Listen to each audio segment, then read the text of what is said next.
Vakratunda Mahakaya Suryakoti Shamaprabha Nirvignam Gurume Deva Sharvakayeshu Sharvada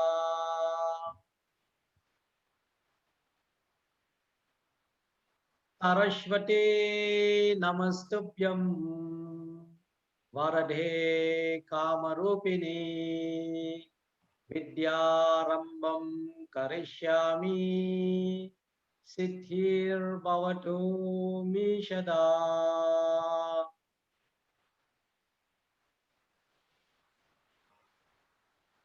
Suklam Bharadaram Vishnum Sashivarnam Chaturbhujam Prasanna Dhyaye Sharva Vigno Pashantaye.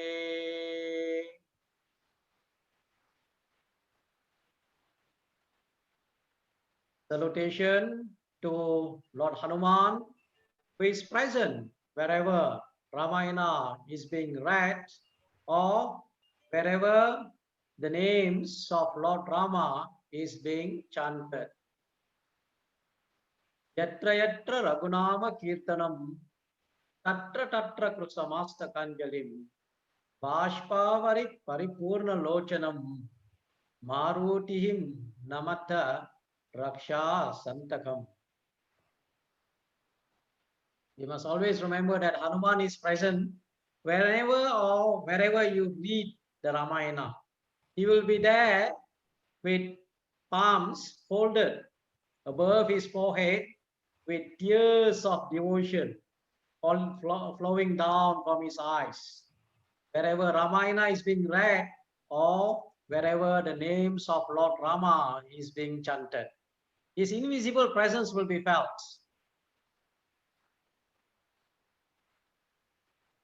Pujantam Rama Rameti Madhuram Madhuraksharam Aruhya Kavita Shakam Vande Valmiki Kokilam. Pranams to everybody. Jai Sri Ram and welcome to session 26 session of the Srimad Valmiki Ramayanam class. So as usual, before we look at the session for the day, the 26th session, let's review what we have covered in the last session, 25th session. In the last session, we have covered Yuddha Khandam chapters 20 to 37. Okay, the war have yet to begin. Okay, all the preparations for the war. Okay, building of the bridge and everything we have. Before building of the bridge, we learned the very important part of Ramayana, that is a Saranagati, Vibhishana Saranagati, in chapter 18, verse 33. Okay, and then from the last session, from 20 to 37, it was all about preparation, building of the bridge, preparation towards Lanka, reaching Lanka, and all that we have learned the last session. So what are the things that we have learned, the chapters that we have learned? We started the last session from chapter 20, where Ravana will send ambassador, a messenger to King Sugriva. The messenger named Sukha. Sukha was sent to King Sugriva in order to buy Sugriva. Ravana promised a lot of things to Sugriva, so that Sugriva will either come to Ravana or even leave Rama.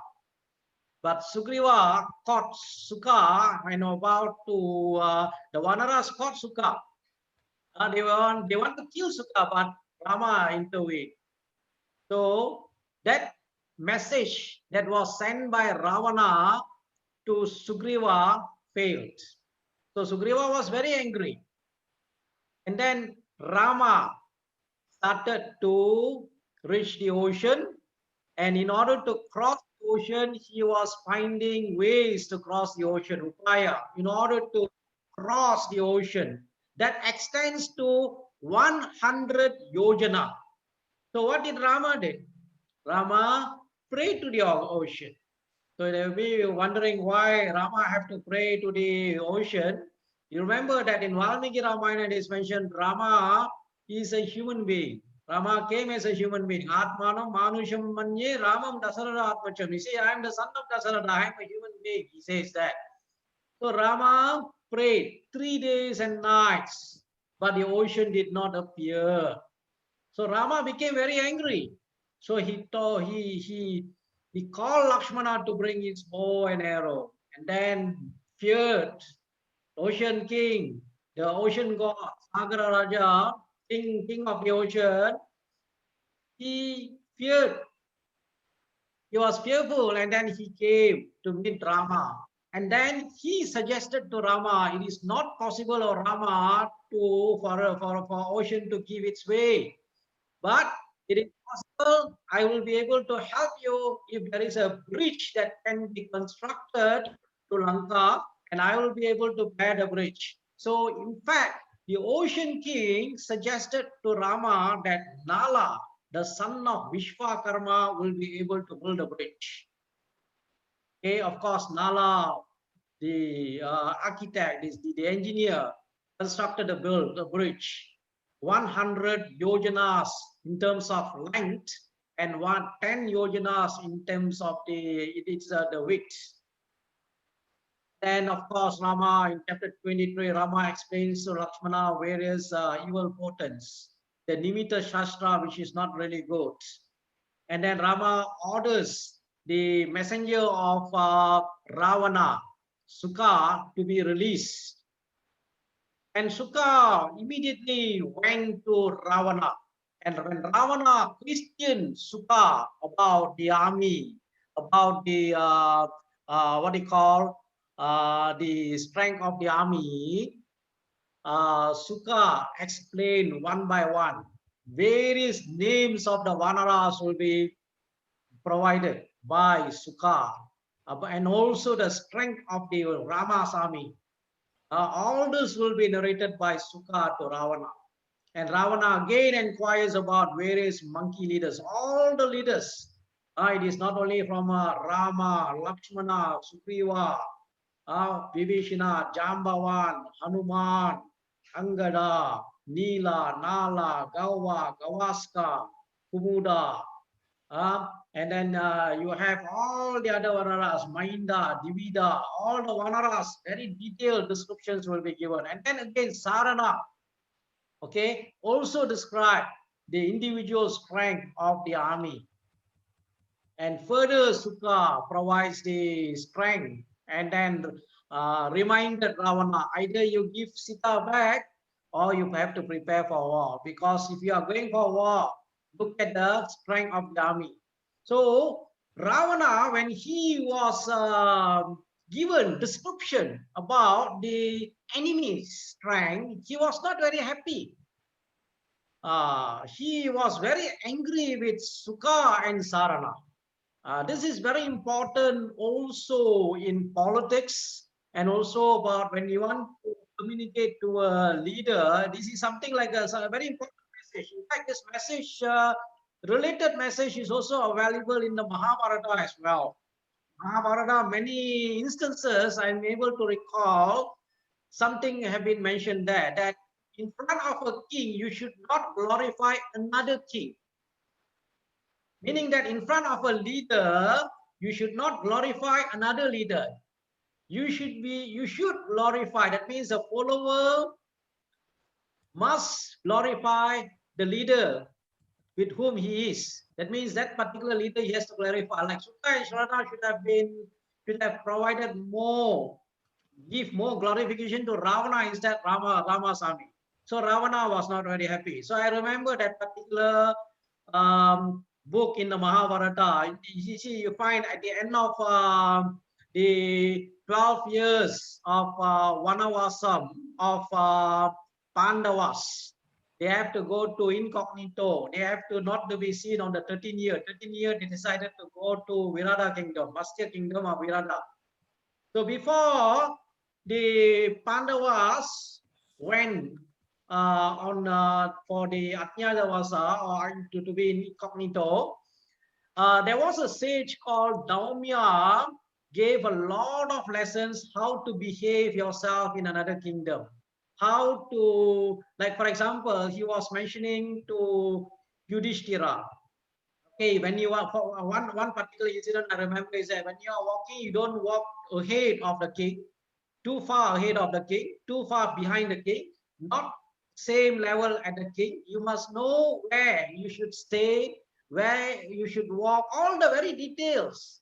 And then one of the things he mentioned is that you should not glorify another king in front of a king, another leader in front of a leader. So that's a very detailed description is given there by sage Daumya to Yudhishthira. This is found in Mahabharata. Not only that, lot more advices were given by Daumya to the Pandavas before they started their Ajnanavasa. Okay, so Ravana was very angry with Sukha and Sarana, and he wanted them to leave immediately to go. And then Ravana sent another spy called Sardula. But again, Vibhishana will be able to identify who he is, and then Rama will order Sardula to be released as well. So Ravana was in very desperate at that time. So Rama already entered Lanka at Suela mountain after the taking part of the bridge that has been built. So when Ravana became very desperate, he wanted to what they call trick Sita, saying that Rama has been killed. So he ordered Rakshasa called Vidyujiva to create an illusory head of Rama with his bow. So when Sita saw the head of Rama, she fainted. But of course, Sarama, the wife of Vibhishana, consoled and also restored confidence to Sita. Okay, and the concluding part of the last session, we looked at Ravana abuses his maternal grandfather, that's Malyavan. Because Malyavan gave a very good advice to Ravana, but Ravana didn't want to receive any of the advice, didn't want to listen to any of the advice from Malyavan. Malyavan is from his mother's side, Kaikasi. He's actually Kaikasi's father is Sumali. So you have Mali, Sumali, Malyavan, Mali, Sumali. So Malyavan is a brother of Sumali. So from his maternal side. So he gave a lot of advice, but yet Ravana did not want to hear the advice. Then, of course, the last chapter, Vibhishana sent spies to Lanka too. So that have concluded the last session. And last session, some of the important chapters, if you are able to recall, is this particular chapter on, it's a chapter on Rama surrendering to the ocean gods, okay, the Deva of the Sagara, to Sagara. He prayed 3 days and 3 nights, waited. Imagine you are praying, you are doing tapasya, you are praying, but the ocean god didn't appear. Rama was very angry. There are a lot of words that were spoken by Rama. People who are in power, they don't bother about people who have been who lost their power. There are many words if you look into in that particular verses. If you go through in chapter 21 of Yuddhakanda, when Rama was angry, he will be telling all that to Lakshmana. Bring my bow and arrow, Lakshmana. I'm going to dry up the ocean, he will tell Lakshmana. So Rama was angry. Lakshmana also tried to refrain him from driving up the ocean. Then, of course, the king of the ocean appeared. So, in terms of management, if you're looking at Ramayana, provides a lot of lessons for us in terms of management. If you recall from the book 1 itself, Balakandam, starting from chapter 1, it's 1 itself about qualities of manager, qualities of leader, how Dasaratha managed his kingdom. Dasaratha Rajyam beautifully described. If you are looking into Valmiki Ramayana from chapter 5, 6, 7, all in a book 1, chapter 5, 6, and 7, all about Dasaratha Raja has been mentioned there. So one of the thing related to management is the people management, Sama, Dana, Veda, Danda. Remember, Danda is always a last resort. When Sama, Dana, Veda is, yeah, if you have tried Sama, Dana, Veda, still you're not able to get any result, then the last resort. Last thing is Danda. Danda is punishment. So when Samudra Raja did not come to meet Rama, Rama got angry and about to let loose the arrow to dry up. Then Samudra Raja came with his wife and surrendered and pleaded ignorance and gave the solution for Rama to cross the ocean. And then another important thing on management we learned during the previous session is that the Kaizen, the continuous improvement, how the construction of the bridge took place. Okay, the construction of the bridge took 5 days to complete, and it progressed day by day. Even in your life, if you look into, you can apply this principle called Kaizen. Kaizen means you grow, you progress. Whatever that you do, you can progress from one day to, let's say, from first day, second day, third day. Many years ago, I worked in a Japanese organization long ago, in a manufacturing based organization. Before I moved into academia, I was exposed to this concept, continuous improvement, Kaizen. So Ramayana, it has been applied, the Vanaras applied under the leadership of Nala. From first day, from 14 yojana to 20 yojana, 21, 22, 23, 5 days they have completed 100 yojanas long. 100 yojana in terms of calculation is that one yojana is close to 8 miles. So it is about 800 miles. And then 10 yojanas wide, at least 80 miles in terms of its width.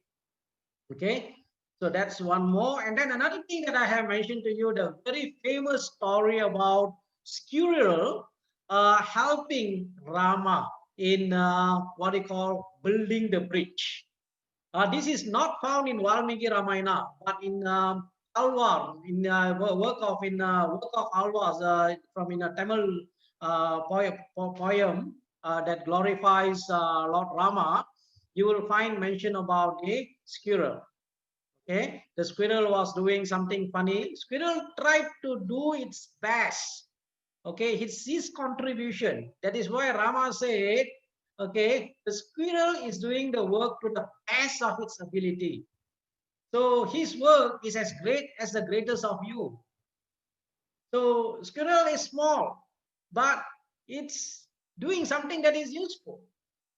So Rama stroked the squirrel on the back, and it is believed that the marks of Rama's 3 fingers are still seen on the squirrel's back. This is one particular thing, but of course, it is, you won't find anywhere in Valmiki Ramayana, but it is very popular in many of the original versions of Ramayana. Okay, now for session 26 session of 32 session. That means we have total of 32. This is 26 session. Chapters to be covered. There are 12 chapters here from 38 up to 50. We're going to look at. So Rama will decide to stay on Suela mountain. And Rama and others see the garden on Suela mountain. He is also able to see Lanka from the other side. He's also able to see the Lanka. On seeing Ravana, when Rama, Sugriva, Vibhishana were all there in Suela mountain, when Sugriva saw Ravana, all of a sudden he started to fly towards Ravana, and he had a fight with Ravana, and he came back. But of course, Rama was very angry with Sugriva. Not very angry, he was very concerned with Sugriva. Why, Sugriva, you are rushing? Why don't you be patient? So Sugriva will say, when I saw that, when I see Ravana, I am very angry. I wanted to kill him. So Sugriva was impatient at that time. So we will read that particular chapter on what Ravana will advise Sugriva. And of course, the 41st chapter is that Rama will send Angada to Ravana as an ambassador, as a messenger. Earlier in Sundarakanda, we learned Hanuman. They were decision on whom to send, and then Rama decided to send Angada to Ravana. And Angada fearlessly communicated whatever that Rama wanted to communicate to Ravana. And they wanted to catch Angada, but Angada pushed them away, and then he managed to return back to Rama. In some original version of Ramayana is that Angada will plant his foot, and then none of the warriors of Ravana's side was able to lift his foot. Okay, in fact, Ravana himself came, but Angada will tell Ravana, you don't fall at my feet, oh Ravana, you have to fall at the feet of Rama, okay, if you want to be saved. Then of course, Ravana will command his army to commence combat. And 43rd chapter is that the war between, okay, the monkeys and the demons, the Vanaras and the Rakshasas started in the 43rd chapter. And then when the war started, Indrajit came. Indrajit came in an invisible form. So Indrajit released astras after astras. Rama and Lakshmana fall on the ground. So when Indrajit thought he already have killed Rama and Lakshmana, he commanded to Ravana, and Ravana was very happy and announced his son for his act. But of course, Rama and Lakshmana have only been born by the poisonous astra, Nagastra. So Sita will be, Ravana will request Sita be sent and with Pushpaka Vimana to see the conditions of Rama and Lakshmana. But Sita, when she saw Lakshmana lying down, okay, she cried, she fainted, she cried. But again, Trijita reassured Sita.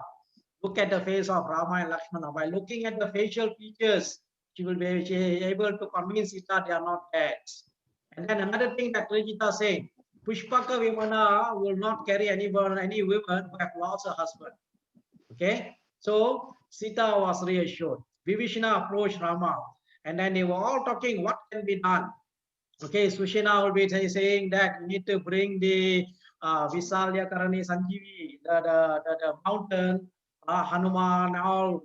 When they want to go, then at that time Garuda came. When Garuda came, all the poisonous snakes, the Astra, all the Rama and Lakshmana has been released from the Astras. So these are the chapters that we are going to look at from chapter 38 to chapter 50. So in chapter 38, we find Rama, Lakshmana, and the Vanaras climb Suvela mountain. The other side is Trikuta mountain. Suvela mountain. Heading on top of the mountain, they see Lanka filled with the Rakshasa forces. And Rama said, whenever I think of that evil-minded Ravana, my anger rose. He does not seem to know what dharma is, and he does not care for the code of right conduct nor the prestige of this dynasty, and hence he is devoted to adharmic conduct. See, here Rama is saying that whenever he thinks about that person, Ravana, he becomes very angry. Now, we also sometimes we can question ourselves, why do we get angry? So when we think about a person or the people that we don't want to hear about, we don't want to think about, we are very angry, we become angry. So in order to remove our anger, one of the ways that you can do is that not to think about a person that you dislike. Always think about a person that you like. When you think about a person that you like, the feeling of love will be there. Feeling of care will be there. Feeling of compassion will be there. So better think about person that you love the most rather than that you hate the most. The best thing is that not to hate anybody. Remember, there was a lesson that Vali himself said to Angada at the time when he was about to quit the body, do not have too much love or too much to anybody. Always maintain middle path. So here, remember, from the statement of Rama, whenever I think is the from our cognitive process. That is in our affective component. That is the feeling component. Thought influence our feel. Someone needs to mute the audio. Okay, thank you. Okay, so best is that think of people you love people that you hate. Someone need to mute the audio. Someone need to mute the audio. Sorry, I check. Okay, I'm fine anyway. Okay. Okay. Vishnu. Yes, yes. Okay. All right. Thank you. Okay. I need to mute the audio.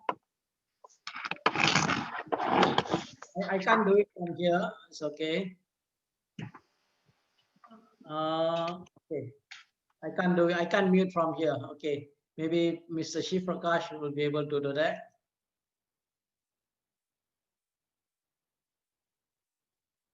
So for Rama, if you look at Rama, when he was thinking about Ravana, okay, he became very angry. Okay, he says that I will soon destroy that adharmic demon, falling into that power of trap of deaths. One does an evil act. Because of that offense committed by him, the lineage is destroyed. With sun setting and moon rising, they call it a day and sleep comfortably through the night. Okay. Now, if you are looking into the sloka, exact sloka, Rama says, this is found in sloka number 6, chapter 38. My anger is increased on hearing the name of that demon. Because of the offense he committed by him, I shall see all demons are destroyed. Falling into the power of the trap of death, one does an evil act because of the offense committed by him, his lineage is destroyed. We can find the same case in Mahabharata. Not only Mahabharata, there are many modern day examples. Because of the leader, because of your leader, you find the entire thing, entire dynasty can be destroyed. You can see many examples in a modern day also it is applicable because of leadership. That's why from Ramayana and also from Mahabharata, we learn that how important a leader and a leadership is to an organization, to a community, to the society, or even a country. The same case applied to Duryodhana. Duryodhana, so many people advise Duryodhana, but he said he knows what dharma is, but is unable to practice dharma, and he knows what adharma is. He is unable to resist himself from doing a dharma. That was a case of Duryodhana. It is called Duryodhana syndrome. So Rama and the Vanaras beheld the city of Lanka from Suvela mountain. When the night was past, the Vanaras and Rama looked at the direction of Lanka. The vast and extensive forest around Lanka looked beautiful. Lanka is a beautiful city constructed by Vishwakarma. The Vanaras roamed the forest, reading a cloud of dust. At a distance, the Trikuta mountain was seen. On top of it, the golden city of Lanka. It was dotted with seven-storied mansions, palaces, and towers. Rama, Lakshmana, and the Vanaras leaders surveyed the glorious cities. These are all description about the city of Lanka is again given in this chapter by Valmiki, chapter 39. We remember in Sundarakandam, there is also a beautiful description about city of Lanka. And Hanuman will be imagining, looking into Lanka. Okay, all that will be described in what they call Sundarakandam. Rama and Sugriva too was surveying, doing a survey of the city of Lanka from Suvela mountain. They saw at some distance Ravana seated on the lookout on a northern gate of the city. So he was richly attired and ornamented. So at the very sight of Ravana, impulsively, Sugriva rushed towards Ravana. Even while he was airborne, Sugriva said to Ravana, I am the servant and friend of Rama, O Ravana, O emperor. No? He said, I am the servant and friend of Rama, the emperor of the world, O demon. I shall seize you today and you will not be able to escape from me. Ravana immediately gave a suitable reply. It's you, O Sugriva. You are Sugriva, one with a beautiful neck, lovely neck, till I saw you. Now you are going to be deprived of your neck. As Sugriva landed near Ravana, she tossed the crown, Ravana's crown down, and then Ravana cut off Sugriva and dashed him to the ground. And Sugriva got unhurt, and then they were wrestling. Both of them were fighting. Both of them are expert wrestlers. Sugriva is not someone who is inferior, no? Vali is, of course, much more superior than Sugriva. Vali easily he caught Ravana and jumped from ocean to ocean to perform his prayer. That is mentioned in Uttarakandam of Ramayana when Ravana was going to fight with Vali. Vali easily defeated Ravana. But Sugriva is not inferior, that inferior. Because Sugriva also fought with Ravana. Both of them are fighting. They are expert wrestlers. Both of them are powerful. They did not go fatigue. They were not tired. They were fighting. Then later, Ravana realized that he couldn't defeat Sugriva. He cannot defeat Sugriva in a straightforward wrestling. Therefore, he wanted to use his supernatural talents. When Sugriva realized what Ravana was about to do, he took off. And Ravana, still looking on, Sugriva flew to the direction of Suvela mountain. Having accomplished a difficult feat, having won out Ravana's strength, he retired to Rama. But what did Rama say? What Rama appeared to be pleased or happy. Rama was not angry, but he was not pleased. He said to Sugriva, without duly consulting all of us, you impulsively rushed away, O Sugriva. Kings do not indulge in such rash action. This is another important thing about leader, about a king. Do not be emotional, make a decision when you are emotional. See, human beings have two minds. One is a rational mind, the other one is called emotional mind. By right, we should follow our rational mind, not the emotional mind. But what happens to people in general is that we tend to follow our emotional mind rather than our rational mind. We need both rational mind and emotional mind.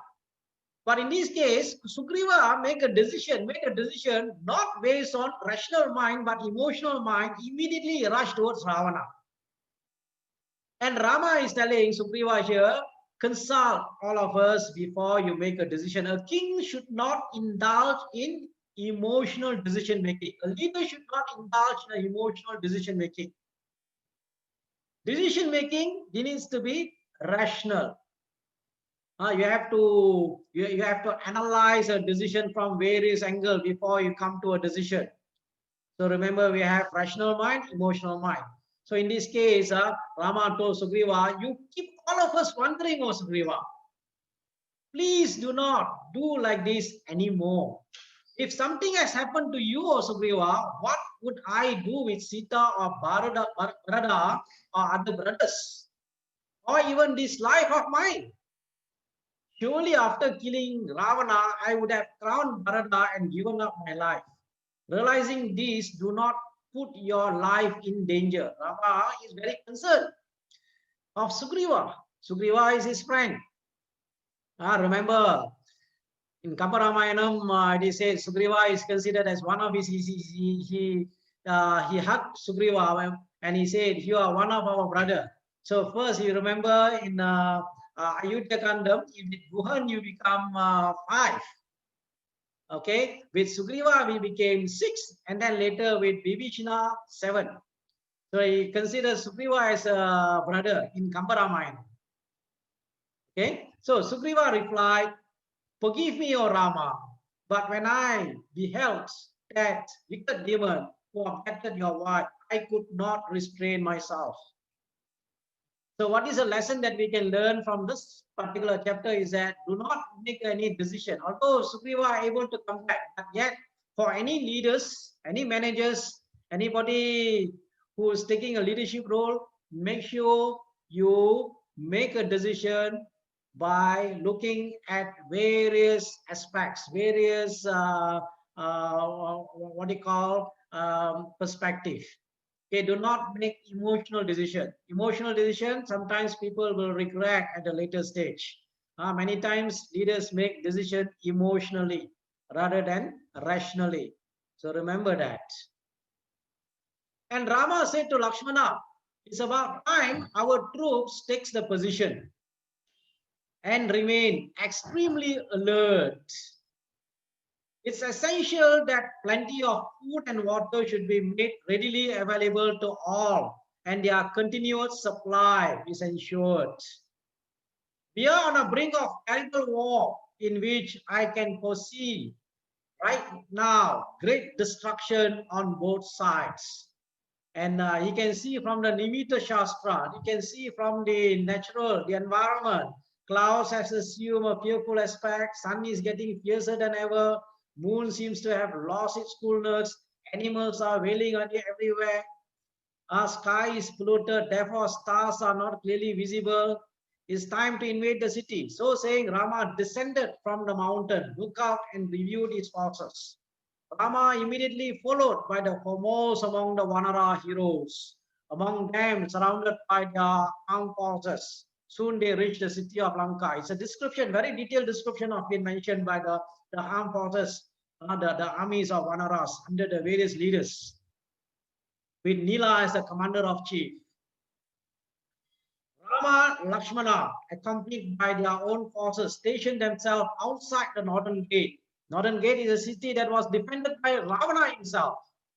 The forces at this gate could not be protected anyone other than Rama. Similarly, other leaders took their position at other gates. They took their position at other gates. Then Rama summoned Angada. Angada is a son of Vali, very powerful, young and powerful Angada. Dear friend, please go over to Ravana and give him one final warning. See, Rama is giving a lot of opportunity. In fact, later on, in next session, we learn he will give further opportunity to Ravana. Ravana will be defeated. When he entered the battlefield, he'll be defeated. But Rama will still give him another opportunity. You will tell Rama, go today and come back tomorrow. Go today, take a rest and come back tomorrow. Ramayana, it is mentioned, a very famous word in Ramayana.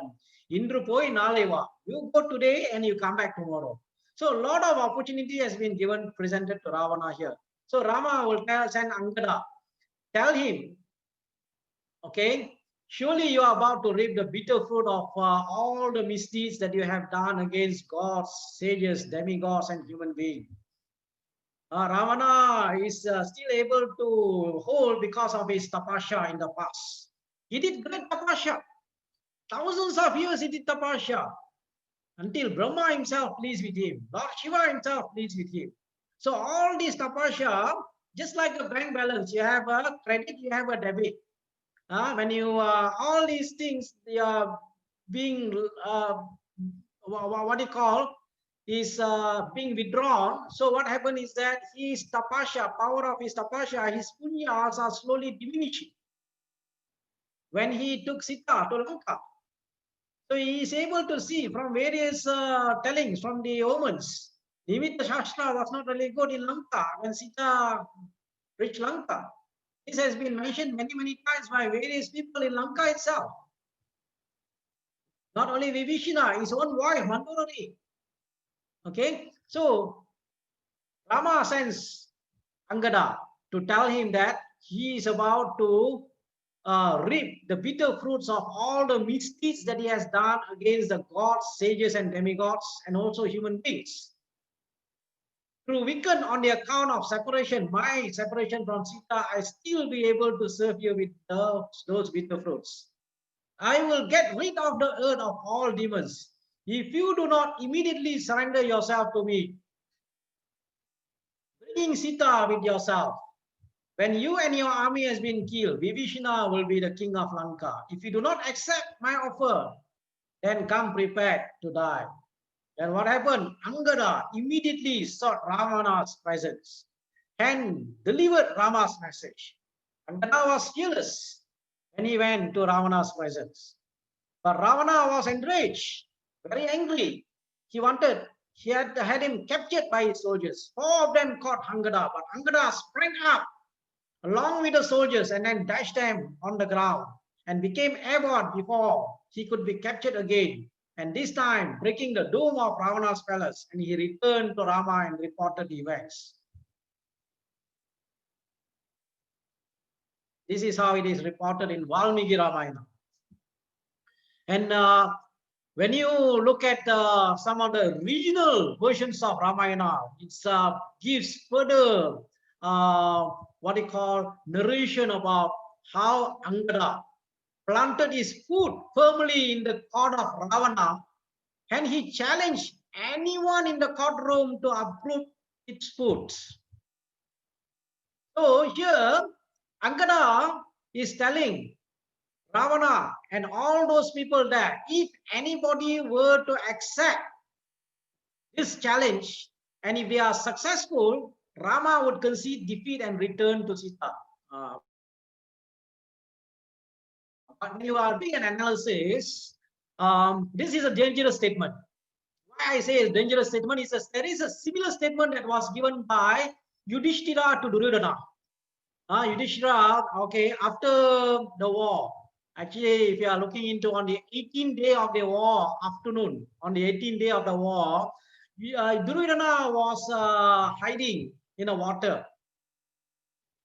So when the Pandavas came to know that where the Duryodhana is hiding underwater, they went to challenge Duryodhana.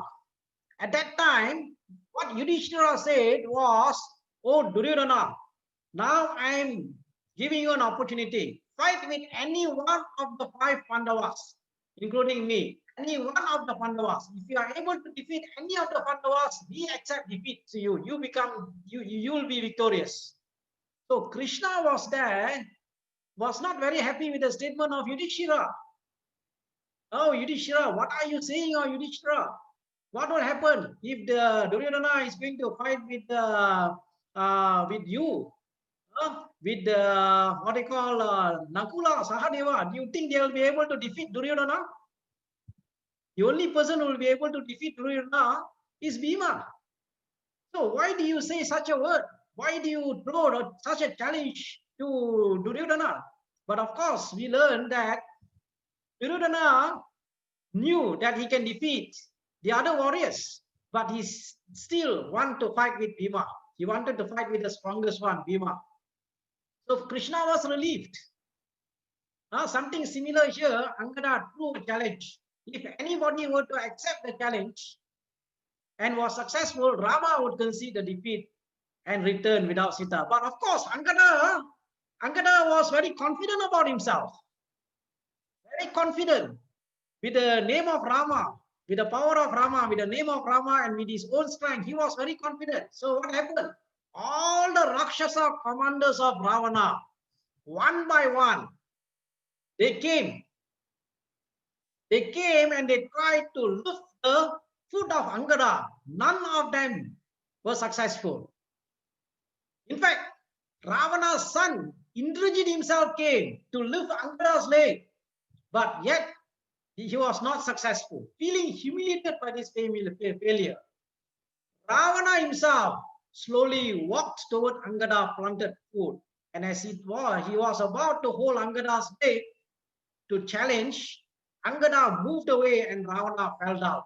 And Angada explained that the challenge was for Ravana's commanders, not for Ravana. He told that Ravana was prepared to fall at his feet, but instead he should choose to fall at the feet of Lord Rama.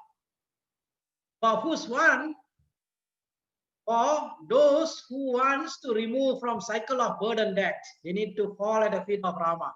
Then he picked up Ravana's crown, which fell on the ground, and threw it out of the palace. Ravana ordered his men to kill Angada, but Angada took the jump and flew back to the place where the army was congregating. But of course, this story about Angada planting his foot in Valmiki Ramayana, it is not there, but you will find in many other original versions of Ramayana about Angada's foot. So here, if you look into an analysis of Ravana and Rama, okay, how, for example, their attitude towards the messengers, to the Duta or the ambassadors, messengers. Ravana, if you look at, for Hanuman also, he ordered killing in the beginning. But of course, Vibhishana spoke on behalf of Hanuman. Hanuman was not killed, but he ordered his tail to be set on fire, and Hanuman, of course, burned the whole Lanka. And Angada also, he ordered Angada to be killed. and he was not very happy when Sukha and Sarana came and gave description about the strength of Rama's army. But of course, Rama also heard from Vibhishana how strong Ravana's army was. Rama was not angry with Vibhishana. But over here we find Ravana. Ravana also was very desperate. We will see later also Ravana's desperation. Okay, you find that in order to deceive Sita, to tell Sita that Rama has been killed, he did two acts that he did because of his fear.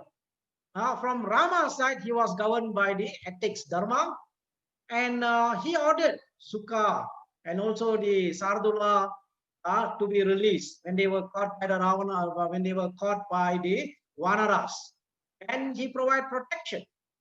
Even when Vibhishana came, he provided protection. So we find two different, but of course, maybe the next session I will look into more on the leadership, the style. When you are looking into one side, you have Ravana, one side you have Rama. I'm not saying that Ravana is also a good leader. If you have found, there are instances you can find. Yes, he has been a good leader, but of course, there are certain qualities, negative qualities, which results him to go into adharma. For Ravana, we find here it's difficult. There are people even today, like Ravana, do not want to listen, even though there are writings on the wall, but they don't want to see. They refuse to see. They close their eyes. They close their eyes. They don't want to see. They don't want to hear. They want to see what they want to see. They want to hear what they want to hear. They refuse. They refuse to face the reality. What happens here is that you look at 4 different levels. First level, Ravana received signal. First advice came from Maricha himself. Maricha say, do not surround yourself with yes men. People will always agree to what the king says. That's what happens in politics. Kings or leaders like to be surrounded by yes men. Yes, sir. Yes, boss. You are correct. What you are doing, your idea is brilliant. That's a brilliant idea that is coming from you, even though that is going to be failed. The idea is going to, because they want to please the boss. So Maricha gave an advice. You will find this in Aranyakandam. Advice from Maricha. He never listen to advice from Maricha. Jatayu, when he was taking Sita, Jatayu gave him advice. Jatayu's advice from Jatayu also he did not want to listen. Then the next level, Hanuman crossed the ocean. Okay, and in Lanka, okay, destroyed Ashokavana. Various commanders of Lanka, the commanders of Lanka, the head of various commanders. You have Prahasra, Jambumali. Jambumali, there is also another Jambumali. Then you have what they call this Akshakumara. Then Ashokavana was destroyed. Several warriors were killed. Lanka was burned. Still don't want to listen. Still want to read the writings from in the wall. Third level, the thing that Ravana thought it would be impossible for anyone to build a bridge to come to Lanka. He thought it was impossible. It was not possible to anybody to reach Lanka. Lanka is protected. But what happened? The Vanaras built the bridge to cross Lanka. Still, Ravana unable to read it, unable to listen. He chooses not to listen. Then various advices that are coming from Vibhishana, Kumbhakarna later part of Yuddhakanda, before he goes for war with Rama, again he will advise Ravana, Kumbhakarna. Okay, Kumbhakarna's advice also he never listened. Sukha, Sarana, Sardula, and also the ministers. Some ministers who did advice.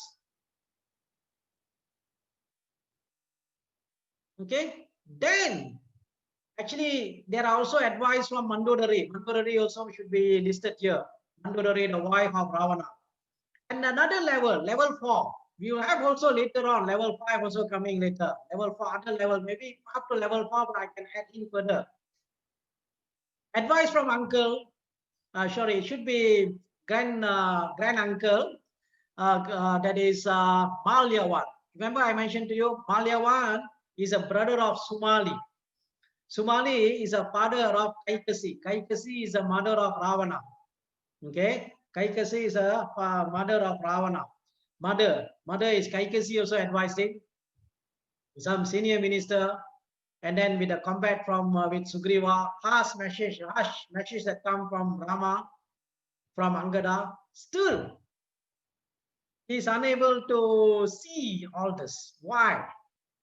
Even you find a case of Duryodhana in the Mahabharata, you can also find a case of Duryodhana at different levels. Until the war, even in the war, 10 days, after battling 10 days, Bhishma fell. And then after another 5 days, Drona fell.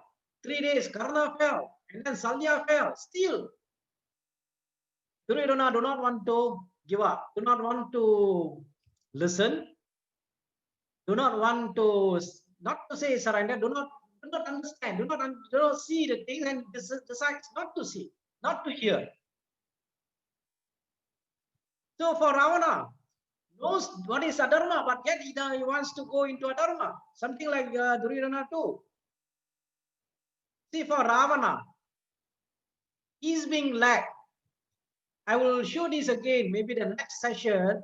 I will again show this slide, which I will share with you in the WhatsApp group. But I just added this, although I'm supposed to put it in session 29, when Ravana will be defeated on the first round by Rama, yet he will still retain his decision not to give up Sita due to all this. Actually, all these are enemies. See, when you study Vedanta from Ramayana, Mahabharata, you will learn that your enemy is not somebody outside you. The enemy is somebody inside you. Sometimes we say Ravana is also inside you, Rama is also inside you. Who are your enemies? Satrus. Or in Hindi, Dushman or Satrus are inside you. Kama, Krodha, okay, Moha. Moha is delusion. Lobha is greed. Mada, pride. Matsarya, envy. Ahamkar, your ego. This is what it represents. Ravana is being controlled by the enemies. Enemies within Ravana was able to overcome Ravanas. So if somebody wants to be happy, peaceful, you need to remove all this. All those things are considered to be the enemy. So, like example, we take an anchor. Bhagavad Gita, read from chapter 2, verse 62 to 64. All about that. We will come into this. Next session, I'm going to show this Ravana's thing again to describe the condition of Ravana when he was defeated by Rama during the battle, first day when he entered into the battlefield. So, the demons leaders reported to Ravana that the Rama's army has surrounded the city and was threatening to storm the gates. And Ravana went up the northern gate and gazed with fiery eyes at Rama and the Vanara army. And Rama urged the army to forward with great enthusiasm. As he looked at Lanka, his heart was afire with a thought. Here is Sita undergoing untold hardship. That's the thinking of afflicted Sita. Rama urged the Vanaras, who were themselves full of thirst. Vanaras, rush forward. We shall hurl thousands of rocks on Lanka. We shall tear the diamonds to pieces, throwing trees, rocks, and grass unto them. The Vanaras filled up the moat surrounding the city. They began to scale the walls of the city. Others began pounding golden gates, shouting victory to Rama, Sugriva. Rama, Lakshmana, and Sugriva. Rama and Lakshmana, supported by Vibhishana, Kavashka, Dumra, and the forces, led the attack on the northern gate. These are all the Rakshasa, not say the Vanara armies at the northern gate of Lanka. Remember, they have moved, they have positioned themselves northern gate of Lanka, southern gate, eastern gate, and western gate, all surrounded by Vanaras. The Ravana's army was equipped with sophisticated weapons. Even drummers wielded golden sticks. Drums and conches sounded everywhere as the demon were urged forward to defend the city. The two armies closed in, and it looks like a legendary battle between the gods and the demons. So in chapter 43, the war started. Demons had excellent vehicles and clad in golden armors. Vanaras, though they did not have this, were full of personal valor and zeal. The mighty demons challenged the Vanaras heroes to a duel. Indrajit faced Angada. Prajaha faced Sampati. Sampati is also the Vanara, one of the Vanara. Now remember, Sampati is also a brother of Jatayu, who gave the information about Sita in Lanka. Jambu Mali faced Hanuman. There are many names of Vanaras, similar names. Also, the names of the what they call the Rakshasas too. Then Vitrakhana faced Vibhishana, Kapana faced Gaja, Nikumba faced Nila. Nikumba is known as son of Kumbhakarna. Yeah, one of the son of Kumbhakarna son have Kumbha and Nikumba. Prakashas challenged Sugriva. Virupakshas challenged Lakshmana, and the four demons, Agni Ketu, Rashmi Ketu, Suptakana, and Nachnakopa fought with Rama. Even so, other demons fought with other Vanara heroes, and blood from the bodies of demons and Vanaras flowed freely, it says by Valmiki. Jambumali wounded Hanuman, who in turn killed him. Jambumali has been killed by Hanuman. Sugriva killed Prakasa, who has taken a heavy toll on Vanaras. Lakshmana killed Virupaksha. Agni Ketu and other three and Vanara of three demons who attacked Rama, who aimed 4 missiles at them and killed them instantly. Nikumba was injured. Nikumba injured Nila, who picked up a chariot wheel on Nikumba and killed him with it. Okay, the mighty Divida hit Asaniprabha with a big tree and killed it. Yumali, riding a chariot, attacked Sushina, who picked up a big tree and hit the chariot with him. Then Sushina picked up a huge rock that killed the demon. Sushina is a Vanara. He said to be the father of Tara. Okay, that is the start of the war. The battle continued during the night, and the Vanara shouted, "Are you demon?" Fought with the demon, and the demons shouted, "Are you Vanara?" and fought with them. The demons who were dark could be distinguished by their shining golden armor. Yelling war cries, all of them fought ferociously. With their missiles were like venomous snakes. Rama and Lakshmana kills numerous demons, whether they are visible or they are not visible. Okay, it is like a night of cosmic destruction, as reported by Valmiki. So you have to remember the demons usually, when it comes at night, they become very powerful. We also find this in Mahabharata. Okay, when during the time Bhishma was a commander of the Kauravas, by when the sun sets, the war will be over, the battle will be over. And then when the sun rises the next day, they will start the war. That is, they will start the battle. But when Drona was a commander, certain rules have been broken. Even at night, they were fighting. That's why Gadu Gaja becomes very powerful at night when they were fighting in the Kauravas. So here we find when 6 powerful demons attacked Rama, he returned their fire. The missiles used by Rama illuminate the sky. They were dead. More and more demons rushed towards Rama. All of them were quickly destroyed. Angada continued his battle with Indrajit. Angada wounded the powerful son of Ravana and destroyed his chariot and horses. Indrajit was tired and became invisible. He is very good in magic, Mayajal, in the Indrajit. The god and sages who were witnessing this extraordinary feat founded Angada's valor. Angada was powerful, he even injured the son of Ravana.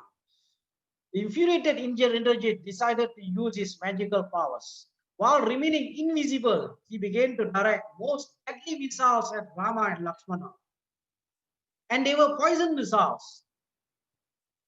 They were showered in such profusion that Rama and Lakshmana were literally covered by wounds inflicted by them. Thus, when he was unable to stand facing them, Indrajit employed his powerful powers on Rama and Lakshmana. He sent Indra, what he called Nagastra was sent. Rama directed 10 Vanaras to seek the enemy, but Indrajit cleverly evaded them, directed his own powerful missile at them, also at Rama and Lakshmana. Still remaining invisible, Indrajit said to them, "No one on earth or in the heaven can stand before me. Presently, I will send both of you to the abode of death." So saying, Indrajit directed more missiles at Rama and Lakshmana, and each missile found its object. Indrajit roared in joy. Very shortly, both Rama and Lakshmana were dead, and their bodies were covered with the wounds inflicted by poisonous missile Nagastra hurled by Indrajit. And Rama and Lakshmana lay on battlefield motionless. Rama and Lakshmana were born by the Nagastras. Rama has some consciousness. There are some consciousness. Lakshmana was struck terribly. The Vanaras were bewildered. They could not see the assailant, that is Indrajit, who remained invisible. Vibhishana saw through the magic eye Indrajit stationed not far off, wielded by his magic power. Still hidden from their view, Indrajit proclaimed, "Struck by my terrible and poisonous missile, Rama and Lakshmana lie there. No one on earth can save them. On their account, my father Ravana spent a sleepless night. He will now rejoice now that they have been killed by me." Sugriva was stricken with terror. He was shedding tears. Vibhishana wiped his tears lovingly and said, "Do not give away to grief, O king. This is a time for action and ensure Rama and Lakshmana are well protected during the period of unconsciousness. They will soon be revived." Over here, we find Vibhishana is consoling Sugriva. Do not grieve. You remember in the earlier part of Yuddhakanda, Rama was grieving. Sugriva was consoling Rama. Do not grieve, O king. Grief will rob of your strength. So there was an advice. This is an advice. Okay. Now, Sugriva, Vibhishana became friends. Earlier, when Vibhishana wanted to come and surrender, Sugriva was against. But now after they have met each other, they became very good friends. So Vibhishana consoled Sugriva that Rama and Lakshmana, they are unconscious. They will soon be revived. And Indrajit returned to the court of Ravana, bowed to him and announced, "Rama and Lakshmana are dead." And Ravana was thrilled. He warmly embraced his beloved and heroic son. So Vanaras, chiefs, put their army on high alert in defense formation. The Yuha, they created defense formation guarding Rama and Lakshmana. Meanwhile, Ravana has Lanka decorated and that of Rama and Lakshmana pronounced to the entire city. He summons the Rakshasas who guard over Sita and orders them to take her on Pushpaka Vimanam to show to Sita, Rama and Lakshmana. Ravana thinks that Sita will come to him as there is no more hope of Rama rescuing her. Sita from Pushpaka Vimana, when she sees Rama and Lakshmana, she again lost consciousness. She cries and she regained consciousness. Vanaras standing by them in grief, and Rakshasas are rejoicing. So her heart was broken. She weeps long and loud. She cries on seeing Rama and Lakshmana lying on the battlefield slain. She wondered how the prophecy of all those wise men who are well versed in reading body marks, Samudrika Lakshana, astrology, could go in vain. She puzzled at her fate as she knows of no birthmarks on her that portend widowhood for her. She thinks of her mother-in-law. She thinks of Kausalya, clearly mentions there by Valmiki, eagerly waiting the return of her son along with Lakshmana and Sita. But again here, just like in an earlier incident where Rama created the head of Ravana created the head of Rama and presented to Sita, Sarama, wife of Vibhishana, consoles, okay, Sita. Here, Trijita consoles Sita, asserting that the brothers are still alive. She said that the army could not be composed as it was if the chief is slain. She points to the army which is neither confounded or agitated but carefully protecting the brothers. Trijita asked Sita to carefully note the signs of life on faces of Rama and Lakshmana. She's telling Sita that they are just lying unconscious. Look at their face. People who have died will not have a face, will not be able to the what do you call demonstrate, okay, from their face. She is giving the description based on the facial features of Rama and Lakshmana. And Sita wishes that Trijita words will be true. And one more thing I didn't include here is that Trijita mentions that Pushpaka Vimana will not take any woman who have lost her husband. So Trijita takes Sita back in Pushpaka Vimana to Ashokavana. So Vanaras stood around Rama and Lakshmana, grief-stricken. Rama regains consciousness first on account of his mental and physical fitness, also because he was of full purity on life. But he was greatly perturbed to see Lakshmana lying unconscious as if dead near him. Rama began to lament. What a tragedy. Here he says that it may be possible to find a wife like Sita, but not a brother like Lakshmana. This is as reported by Valmiki. You will find in chapter 49 of Yuddhakanda. If you look at one of the chapters in Aranyakandam, he said, I can renounce you, Lakshmana, but not the word that I have given. There is a sloka that is mentioned. His word that he has given towards the rishis are more powerful than Lakshmana, Sita. Even there will be a time when Lakshmana will be renounced. Lakshmana will go first before Rama. That will be narrated in Uttarakanda of Ramayana. Okay, it may be possible to find a wife like Sita, but not a brother like Lakshmana. He who could single-handed kill thousands of demons has been struck by wicked Indrajit. I have not been able to fulfill my promise to crown Vibhishana, king of Lanka, O Sugriva. Okay, king of Lanka. O Sugriva, return to Kishkinda with all your surviving Vanaras. All of you have done your best, but human beings cannot plot destiny. I shall give up my life now. Rama is also talking about destiny here. Rama, no, destiny is some extent, yes, but you have free will. Free will, you have control. Destiny does to some extent control us, but we have free will. Percentage maybe it can be 65, 20, 35. You remember I was going through something on that in some of the previous session about karma. Karma is there, but we have certain extent to change. Sometimes based on our thought, changing our thoughts, the way we think, the way we feel, and all that.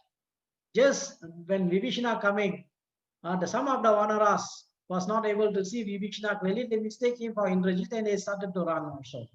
Vibhishana was stricken with grief at the side of Rama and Lakshmana. And Sugriva consoled him and then said to Sushena, his father-in-law, as soon as Lakshmana regains consciousness, takes both princes back to Kishkinda. I shall destroy the demons, recover Sita and bring her to Kishkinda too.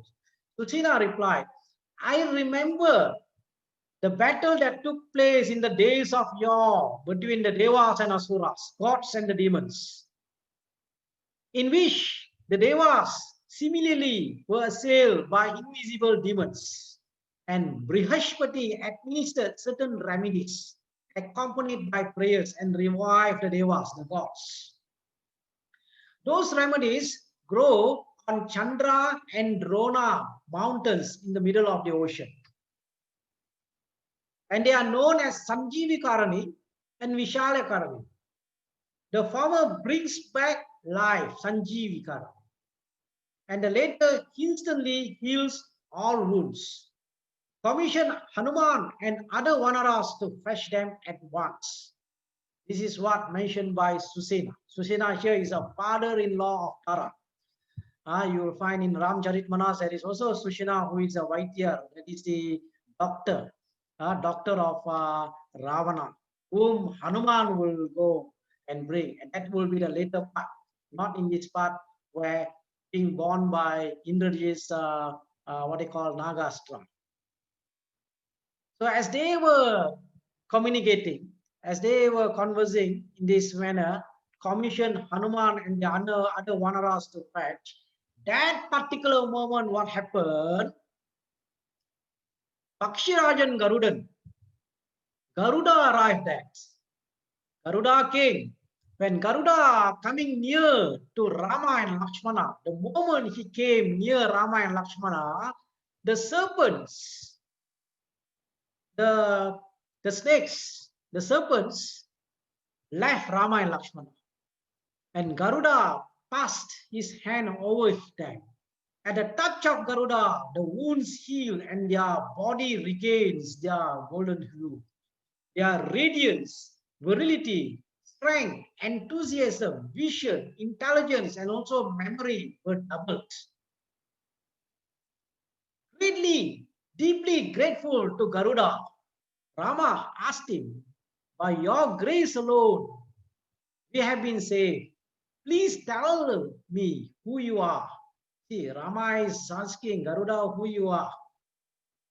Garuda replied, I'm your friend. You are very right, as it were, though dwelling outside your body. I am Garuda. Luckily, I heard about your condition and arrived here in time. The poison with which you have been stricken cannot be antidoted by anyone else. May victory attend upon you. Garuda departed, and Vanara rejoiced to see Rama and Lakshmana fully recovered. See, Garuda have been mentioned many times in Ramayana. You find in Balakanda it is there, Ayutthaya Kanda it is there. Ayutthaya Kanda when Kausalya giving words for Rama who's going to forest, he will say, I'm blessing you just like how Vinata blessed Garuda who went to get the Amurta from Indra. And then again you will find in Kishkinda Kanda also mentioned, Sundara Kanda also mentioned about Hanuman. Every Kanda you have mentioned about Hanuman, but Hanuman will appear here. Hanuman appears. Hanuman appears to help Rama and Lakshmana. Now, how Hanuman appears are also there are other stories from various regional Ramayana. How Hanuman, in the beginning, Hanuman didn't want to go. Because there is no commandment from Vishnu. There is no command, no, because Hanuman always follow the direction from Vishnu, from Narayana to go. But there is no commandment. He doesn't want to go. Until, see, there are regional Ramayana, some regional Ramayana where you find the Garuda, Garuda do not want to go. Then, of course, you find Hanuman will go to Garuda and back to Hanuman, Garuda to come. And after that, Garuda will come, then the Nagastra will be released. Rama and Lakshmana will be released from Nagastra. Okay, but in the Valmiki Ramayana, nothing mentioned that Hanuman have gone to what they call get Garuda to come.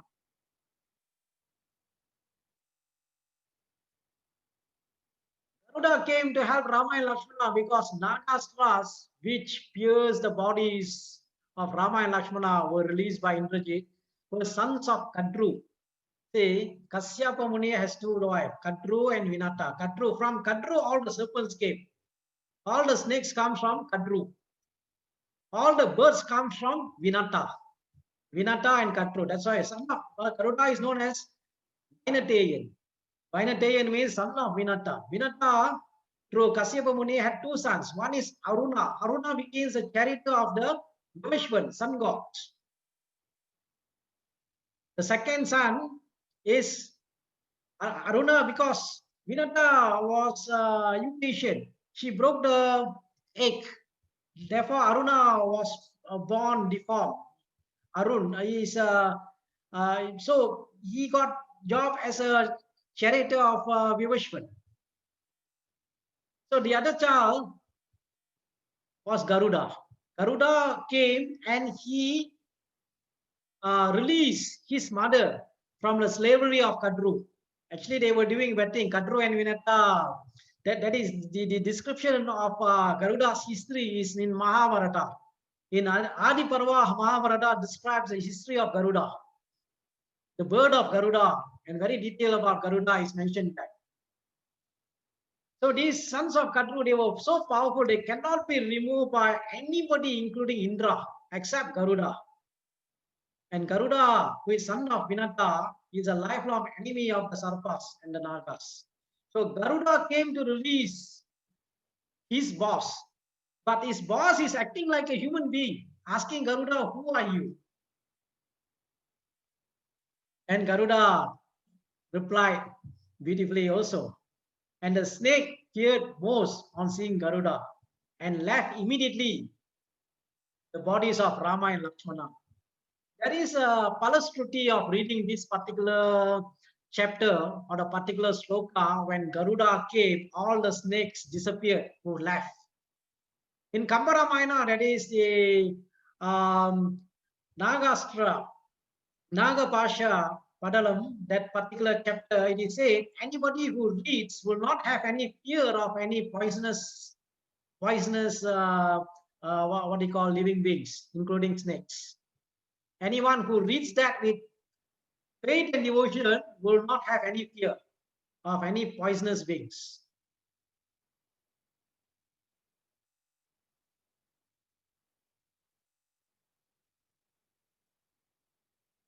See, it is also mentioned in Uttarakhand of Ram Charitmanas, there is a conversation between Kakabhushanti, the enlightened crow, and Garuda. See, crow will give enlightenment to Garuda. You will find that. Why it is, there is a long story on that. I'm not going to bring it here. Garuda gets into doubt as why Rama needed his help when he himself was capable of breaking out of Nagapasha.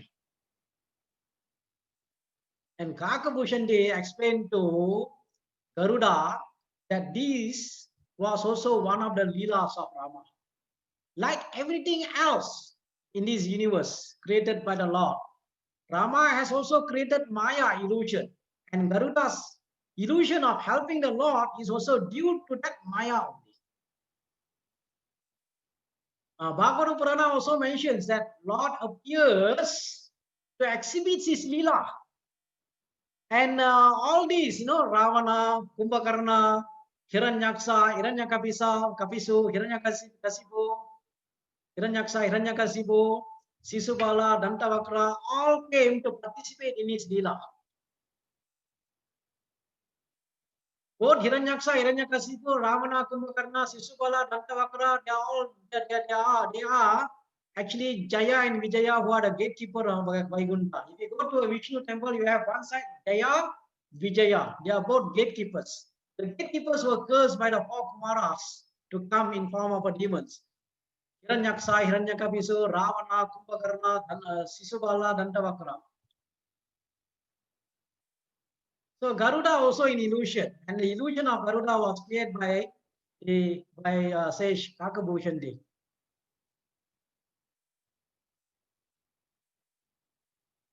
Okay, that completes session 26 session of Srimad Valmiki Ramayanam.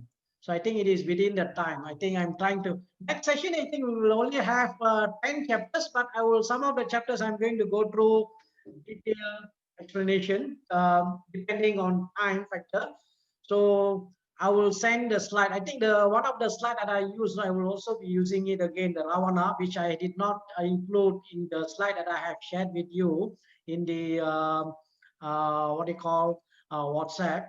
So I will share in the next session, for the next session. So again, this session, some of the lessons that you can apply: decision making. Look at the incident where what he called Sugriva, emotionally he makes a decision to go and fight with Ravana, and then he came back. Then look at the fearlessness of Angada, how Angada was fearless, have a complete trust in the name of Rama and complete trust in his confidence. He challenged everybody. Look at also many other incidents. All the chapters will have something that you can take and you can apply in your daily life. Ramayana, when you read and reread, sometimes when I reread, I still find something that I have left out in a previous reading. If you do a reading, uh, I don't read that often, frequently, but sometimes when I go through reading, many long ago, I read Valmiki Ramayana for the class. When I reread, I remember I this time I would have left out in previous reading. So even just like Bhagavad Gita or Mahabharata, when you read it, there's something that you will find that you have missed in your previous reading. That's why I say it purifies you, Ramayana, continuously when you read, whether it is Valmiki Ramayana, Ramcharit Manas, Kamba Ramayana, or any other versions of Ramayana, keep reading. Continuously, it will transform you. Okay, so that completes our 26th session of Srimad Valmiki Ramayana. So we have 26 session means we have 6 more sessions to go. 26 up to session 32 will be the last session. 32, 6 more sessions to go. By end of February, we will be able to complete all on 32 sessions. So Sri Rama Rama Rameti Rame Rame Manorame Sahasranama Tatulyam Ramanama Varanani. Okay, thank you to everyone who attended.